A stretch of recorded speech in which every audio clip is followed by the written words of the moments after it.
My name is Keith Hull. Welcome to another NASE Minute.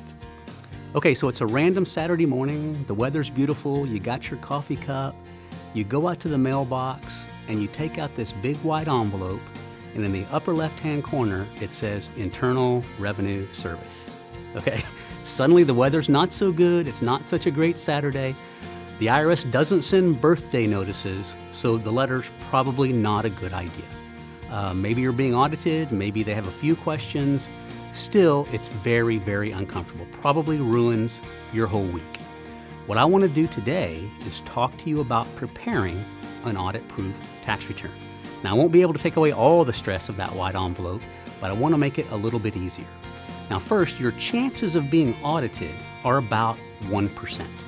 The IRS audits about 1.5 million tax returns out of the 150 million that are filed.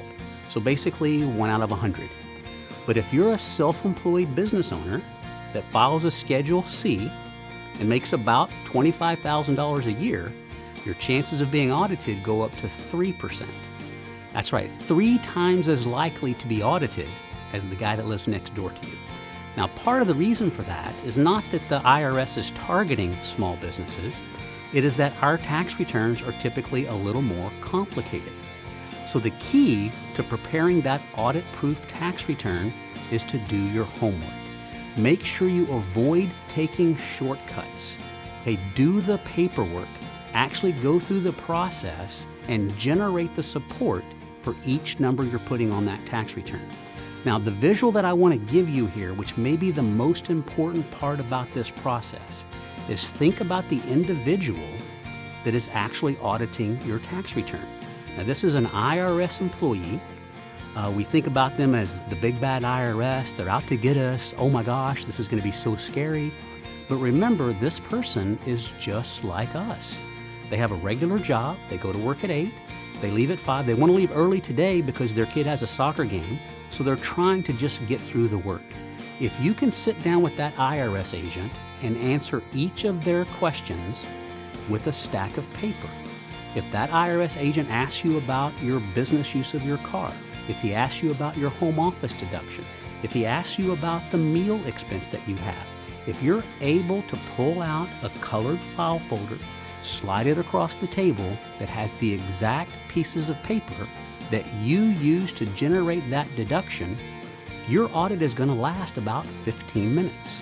Okay? Now, when is that process best completed? Not 2.5 years from now when you're being audited. Take the time to build that stack of paper while you're doing the tax return. For example, I hear lots of small business owners, when doing their tax return, they tell their CPA, oh, I had about $1,200 in meal expense last year, so let's just use that again this year. Avoid that temptation.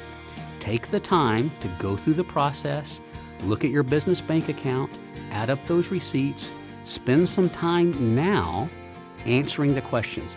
If you will, pretend that you're sitting in front of that IRS agent while you're pulling your paper together. If you can answer the questions that you can anticipate they're going to ask while you're preparing the tax return, you're already way ahead of the game. And remember, when you file the tax return on April 15th, you don't get audited on April 16th. It's going to be 2.5 years from now when the IRS sends you that envelope on that random Saturday morning. You're not going to remember why you put $1,200 down on meal expense. So take your time, avoid those shortcuts, do the paperwork, make nice little copies, put a copy of the tax return on top, get some of those big fat rubber bands and wrap all around it, put it in a safe place. Then, 2.5 years from now, got your coffee, weather's nice, you go out to the mailbox and there's that big white envelope. It won't be near as scary because you will have prepared an audit-proof tax return. So if you've got other questions or we can help in any way, bookmark our website at nase.org, and always remember, you're not alone.